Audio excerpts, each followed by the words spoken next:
Hey, deserving listeners, it's time to continue our journey watching Paul and Karine on 90 Day Fiancé. This is the tell-all, the last episode of Season 1. Let's watch the show and see if anything interesting happens. I don't know if anything does happen in the tell-all. The tell-all's got progressively more and more interesting season to season, so let's watch it and see if anything of interest happens so that I can react to it. Would you call yourself a germaphobe? I am a germaphobe. I'm not going to deny that. I try to avoid germ contact as much as possible, especially when you're going to the Amazon. You get sick, and then, hopefully you get over it. If not, there's not like they have a magic cure. You are clear. You haven't caught anything from the Amazon, right? I don't know. You're not sure? All right, so I'll react to that. What does a germaphobe exactly mean? Well, in the subclinical sense, it's just a above average concern about getting an infection or cleanliness. And we don't pathologize that. It's not something that we put in the DSM, our diagnostic manual. It's a preference. Some people will, jump into a lake that they are unsure about, and some people won't. Some people will drink from a tap, and some people won't. Like the water I drink is straight from the tap. A lot of people don't like drinking tap water because they're concerned about something's going to happen to them. So, and people will vary in different ways. Like, I'll drink tap water, but I won't, I'll be pretty careful about washing my hands when I'm out in public before I touch my face. I was like this before the virus. So, there's a variety of different behavior. We don't know exactly what he means by this. We would have to ask him. But clinically speaking, there are people above a certain threshold of anxiety or compulsion or obsession that we would label obsessive compulsive disorder. A lot of people throw out that term like, oh my God, I'm so OCD, when they are not OCD. They're just concerned. You can be concerned about cleanliness. You can be worried about germs, particularly in today's day and age, without qualifying, even coming close to qualifying for the diagnosis of OCD. It's okay to say that you're compulsive about something. It's okay to say that you're obsessive about something. But to say that you have obsessive compulsive disorder or OCD is really not being respectful to those who have actual OCD. It's like someone saying, I'm having a hard time getting out of bed this morning, and you don't have a history of depression. And you say, oh my God, I have major depressive disorder. It's like, no, you don't. You have a mild case of lack of motivation on a particular day. That's not major depressive disorder. You can say you're depressed. Usually you could say something like, I've been feeling kind of depressed lately. That's different than claiming you have a mental illness or a mental condition or a disorder that is in the DSM. So we want to be careful about that. The other label that would be present here is a specific phobia, is what we call it. A phobia to a specific thing, a fear of a specific thing. And some people have a specific phobia for infections or germs or, that kind of thing.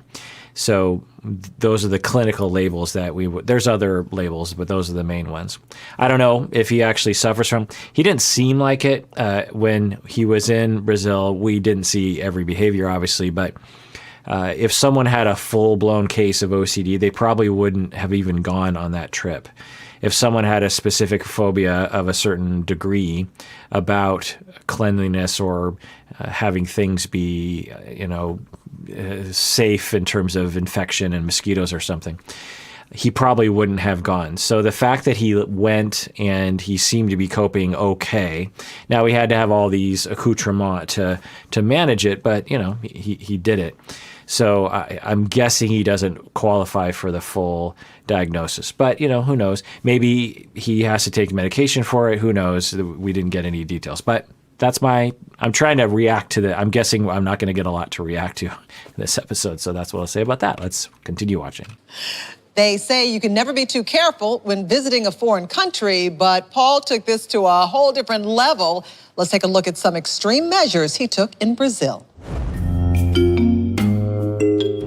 I do have some issues with OCD. I try to overplan. I got 4 standard military footlockers, 1 standard military duffel bag. I got a heat vest to help deal with the temperature, the head wrap to help heat stroke or... So he just said that he has OCD. Now, maybe he does, and we don't have the benefit of the full diagnostic interview data. But I will say what was presented on the show, I wouldn't have assumed he had OCD. In common culture, in the mainstream culture, we will label this as OCD, but it's not an indication of OCD necessarily. It could be. But like I said, if you had full-blown people who suffer from actual OCD, they just wouldn't go on the trip at all, because the amount of crippling anxiety that they would have just thinking about going to the Amazon forest where they can't control their environment would be so overwhelming to them, they wouldn't even consider it. So the fact that he has all these measures that he's taking means that maybe he is a little bit on the spectrum, maybe he's subclinical, maybe he's kind of obsessive about germs, maybe he's kind of compulsive about protecting himself. And as I said when I watched this for the first time, there's nothing wrong with being prepared. There are people who just say, you know what, I'd rather not get giardia. I'd rather not get malaria. I'd rather not be sick the entire time. I'd rather not get sunburnt and have skin cancer. That's okay. But in our society, we tend to pathologize it. Like, oh, that person's so OCD about putting on sunscreen. Oh my God, that person is so OCD about mosquitoes, or that person's so OCD about cleaning their hands after every time they touch something. I mean, we as a society, we don't like when people do behavior that isn't in line with our behavior, and we want to pathologize it. Some people like to take a lot of measures to protect themselves. Some people don't care. Everything in that range, within a regular range, is considered to be non-pathological and just normal range of behavior.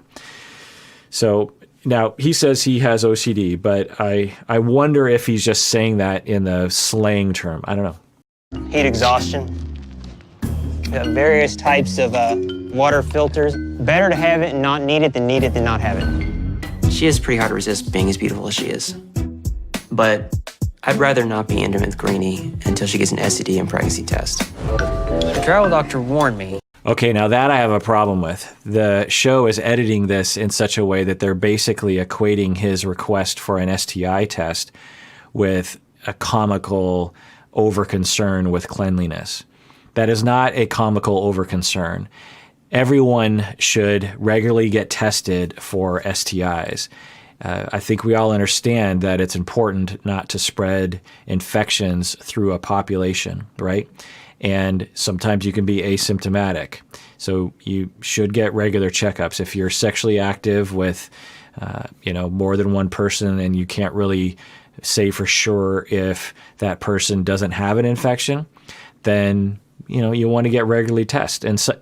And sometimes it is extremely mature and ethical and progressive to, at the beginning of a relationship, you both take an STI test, you wait the customary amount of time, and then you have sex. Now, most people aren't going to do that because, like, a lot of times with like HIV, you need a number of months.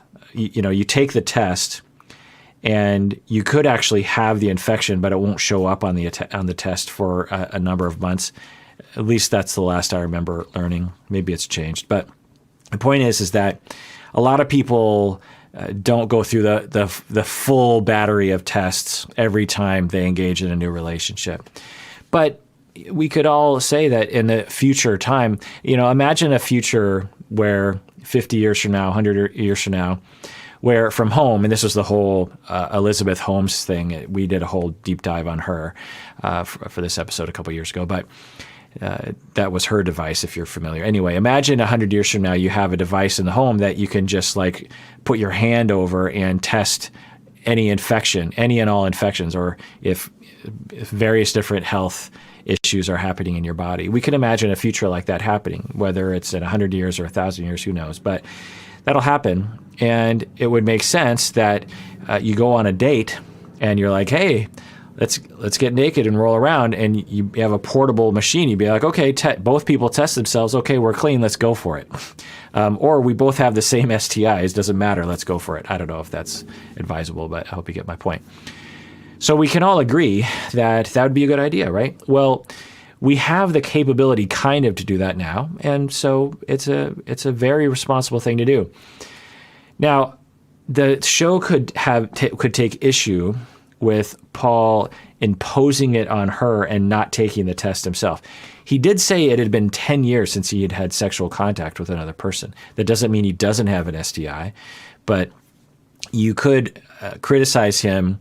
We don't know because they didn't show us everything, but if he imposed the STI test on her and didn't propose he get himself tested, then that is a oppressive test, right? It's a one-way street instead of a two-way street.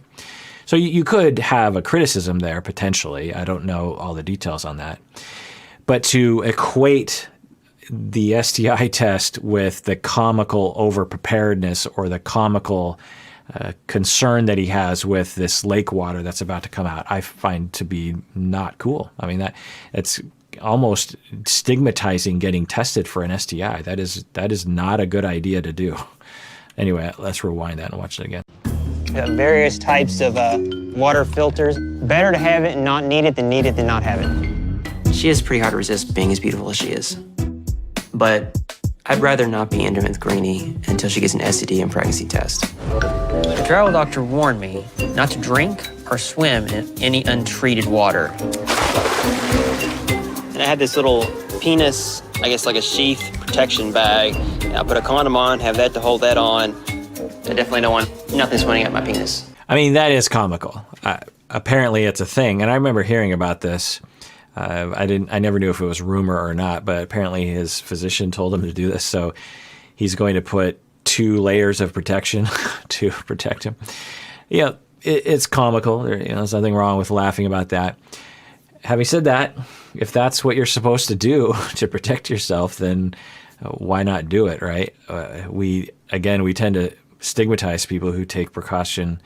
And I think given our current pandemic, we can agree that precaution sometimes is the better road to take. So, I get it. But again, I do not agree with putting the STI test in there. That was not. Now, the pregnancy test, as I said when that came up earlier in the season, that you could also criticize him for, because what does that prove? Okay, she's not pregnant. That's interesting. But that doesn't prove that she didn't have sex the day before or anything like that. So that one's kind of an ish. That one's kind of an interesting one, because how would you have that be a two-way street? Like, well, you can ask all the women in my neighborhood if they're pregnant with my child. Like, how would you have that be a two-way street? But anyway, Karine and Paul managed those conversations pretty well in the episode. So It was seemingly not a terrible thing that happened.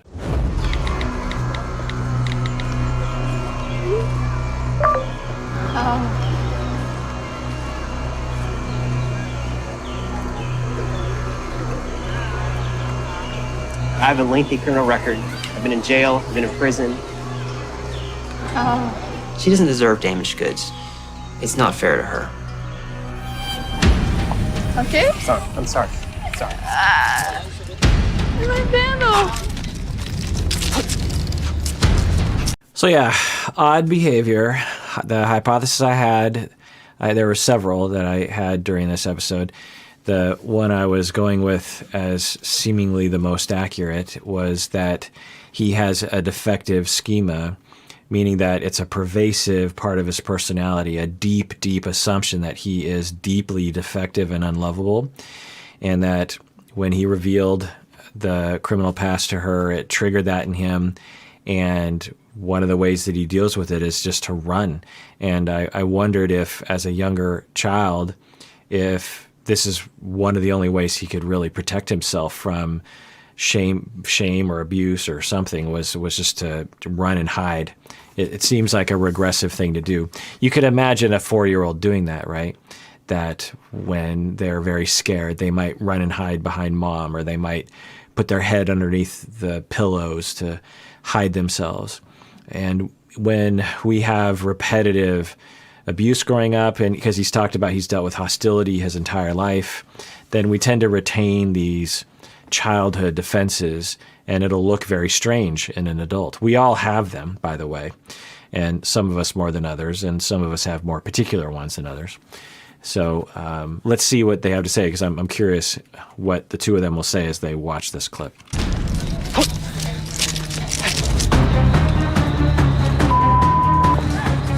Essa é uma área perigosa e eu tenho medo do que acontece com o Paul.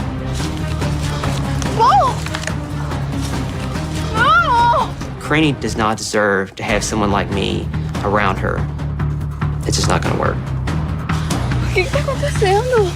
So it's very odd behavior to try to get away from her, to not stop when she comes running after, to try to jump into water to get away from her.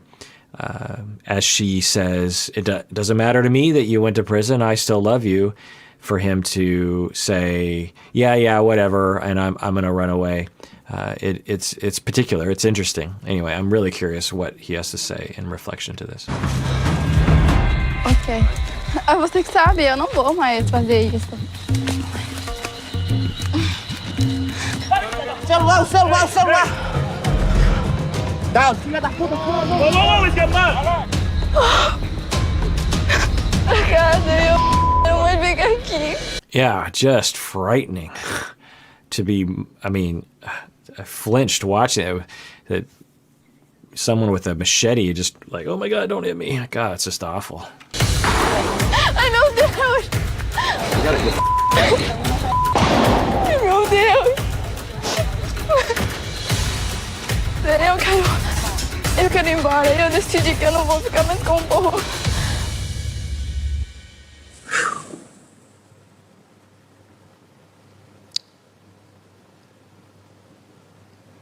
Excuse me. Okay, interesting. So he goes into a shame spiral, it looks like, and now he's leaving. I don't know why he's leaving. Is it because he is embarrassed because he's crying? Is it triggering that defense mechanism that he exhibited on the TV show again? Is this the first time he's seen this clip? And once again, Karine is, trying to be nice. She's trying to console him. So this is interesting. Let's continue watching.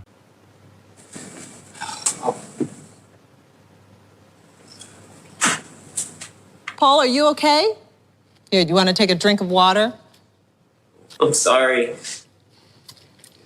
That was the first time you had seen that. Tell me your feelings watching that. I feel terrible that she almost died from what happened. And I should have made sure she was somewhere safe and not just walked off and left her there and leave her in that type of environment. What was... Now, I'll point out that he didn't leave her alone. Oftentimes on these shows, they try to make it seem like the cameras aren't there, but the cameras are there. There were at least one or two cameras, at least one or two production people, maybe a sound person. There was a number of 90 Day Fiancé employees who were right there. So he didn't leave her alone.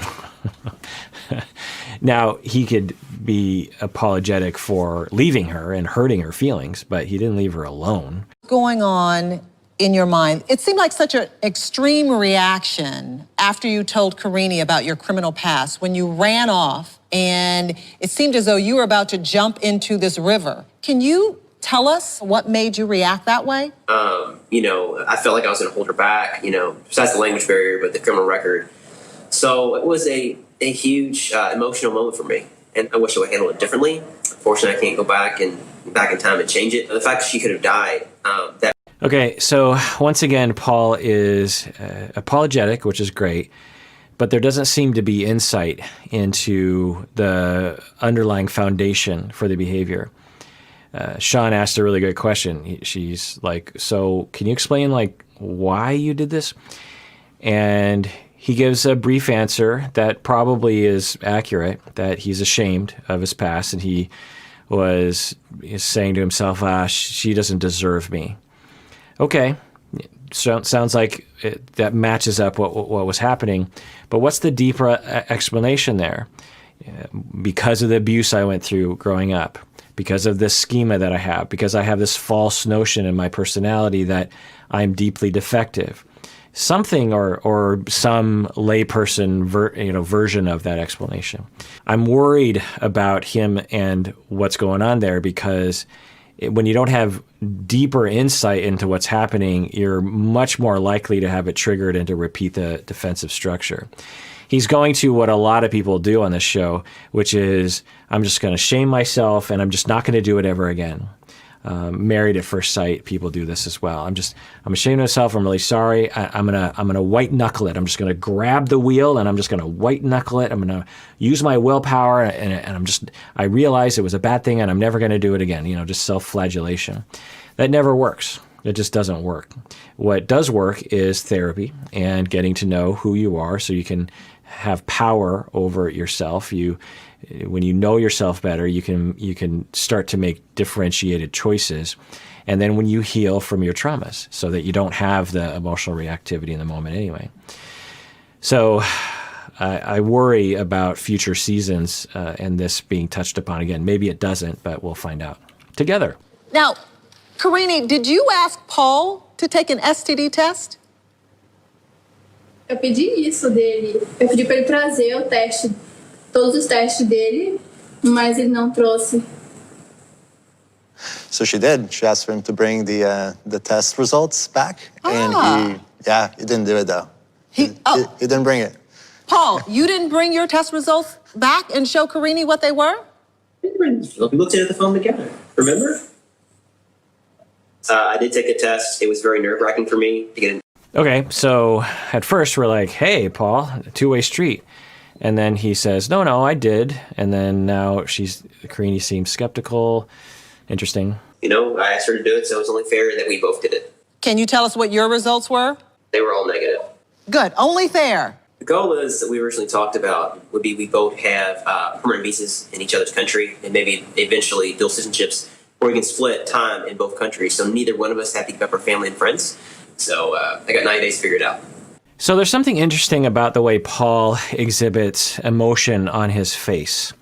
It seems strained in some way. I don't know. I would have to talk with him about this to know this. But when he smiles, it doesn't seem genuine. When he is trying to exhibit an emotional expression, whether it be like surprise or whatever, it doesn't seem genuine, or it seems a little forced. Maybe it's not a matter of genuine or not genuine, and maybe it's just a matter of it's a little forced. And my hypothesis about Paul, given his profile that we've heard so far, a lot of people will say autism spectrum, but and I guess that's possible, but it usually is just one hypothesis that I will test out with people. The main hypothesis that I would pursue if I were to assess him would be that due to childhood trauma and mistreatment, he learned that he not only needed to cut himself off from his emotional core because people weren't paying attention to his emotions, he also needed to stop expressing his emotions to other people, because when he expressed his emotions, bad things would happen to him. He talked about how he's dealt with hostility his entire life. And some people can experience hostility because they express their needs. They might be 4 years old and cry because they're too cold, or they're hungry, or they want love. And if they're being abused, then the abuser might abuse them just because they expressed a need. And so the individual learns, I should probably not express my needs because I might get in trouble, and maybe even cut myself off from noticing my own needs. Now, I don't know. I have no data on Paul's childhood. I have no idea about what happened to him growing up. He said that he's dealt with hostility his whole life. We have no data on his father. His mother seems like a nice enough person, but who knows? She could also have issues with her early parenting of Paul. Bullying, who knows what was going on. Maybe we'll find out in future seasons. But it's just an observation that we'll keep an eye on as we move forward. Maybe we'll hear from him some data on that. And we wish the both of you the best of luck. Thank you so much. And Pedro, thank you for translating for us. You're welcome. All right. Well, that does it for the end of season 1, 90 Day Fiancé, before the 90 days. Everyone out there, please take care of yourself because you deserve it.